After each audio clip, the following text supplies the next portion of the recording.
Showdown beredar video Wali Kota Solo, Gibran Rakabuming Raka menunjukkan kemarahannya atas tindakan arogan oknum anggota Pas Pampres yang memukul supir truk di Solo.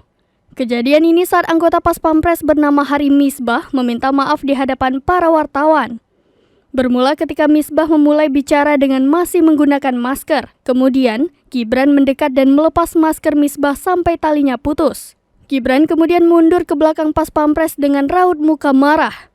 Dia terlihat bersedekap sambil melihat Pas Pampres yang sedang memberi penjelasan. Misbah secara khusus meminta maaf kepada supir truk dan keluarganya. Selain itu, dia meminta maaf kepada masyarakat Solo. Diberitakan sebelumnya kabar tersebut pertama kali diunggah oleh akun Twitter @txt dari orang berseragam.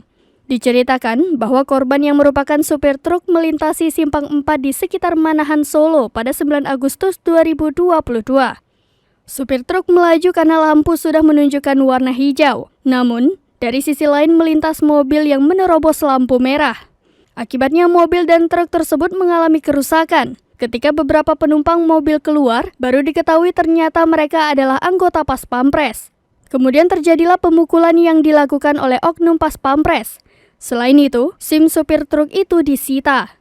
Gibran pun hari ini pada Jumat 12 Agustus 2022 mempertemukan pihak-pihak yang terlibat, termasuk pula anggota Pas Pampres yang diduga melakukan pemukulan.